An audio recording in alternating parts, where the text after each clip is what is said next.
સાસણમાં વિશ્વ સિંહ દિવસની ઉજવણી મુખ્યમંત્રી ભૂપેન્દ્ર પટેલ અને વન મંત્રી મુળુભાઈ બેરાની ઉપસ્થિતિમાં કરવામાં આવી છે।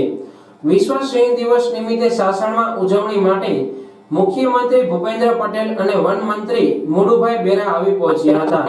સાસણમાં આવેલ કોમ્યુનિકેશન સેન્ટરે ઉજવણી કરવામાં આવી હતી। આ તકે મુળુભાઈ બેરાએ આગામી દિવસોમાં પ્રોજેક્ટ લાયન અંતર્ગત સાસણમાં રેસ્ક્યુ કરાયેલા તેમજ માંદા સિંહો અને બીજા વન્ય પ્રાણીઓ માટે વિશ્વ કક્ષાની હોસ્પિટલ બનાવવાની જાહેરાત કરી હતી। વધુમાં ઉમેર્યું હતું કે કોઈ બીમારી આવે તો આધુનિક સારવાર મળી રહે એ માટેની વ્યવસ્થા પણ કરવામાં આવશે। આ સાથે તેમણે સાસણ અને આસપાસના વિસ્તારોમાં આવતા જતા તમામ વાહનોના નિરીક્ષણ અને કંટ્રોલ માટે સીસીટીવી કેમેરા ફિટ કરાવવા તેમનું મોનિટરિંગ પણ સાસણથી જ થનાર હોવાનું જણાવ્યું છે। સિંહ સાથે થતા અકસ્માતો ટાળવા માટે વન વિભાગ અને રેલવે વિભાગના અધિકારીઓની એક કમિટી બનાવી છે તેવું જણાવ્યું હતું।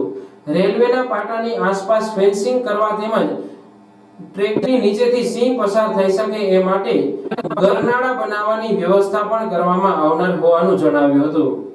આ તકે વન વિભાગના 3 પુસ્તકોનું વિમોચન તેમજ ઇકો ડેવલપમેન્ટ સમિતિઓને સામૂહિક વિકાસના કામો માટે ₹89 લાખના ચેકનું વિતરણ પણ કરવામાં આવ્યું હતું।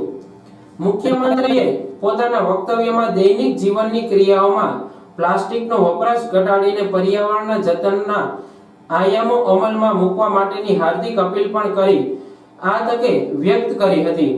આ તકે ઉપસ્થિત મહાનુભાવો સાંસદ રાજેશ ચુડાસમા, માળિયા માંગરોળ ધારાસભ્ય ભગવાનજી કરવઠિયા, દેવાભાઈ માલમ, ભગાભાઈ બારડ તમામ અગ્રણીઓ દ્વારા વૃક્ષારોપણ પણ કરવામાં આવ્યું હતું। અંતમાં આ વિશ્વ સિંહ દિવસની ઉજવણીમાં ઉપસ્થિત ગ્રામજનો, સરપંચશ્રીઓ અને વિદ્યાર્થીઓએ સિંહ સંવર્ધન સુરક્ષાના શપથ લીધા હતા।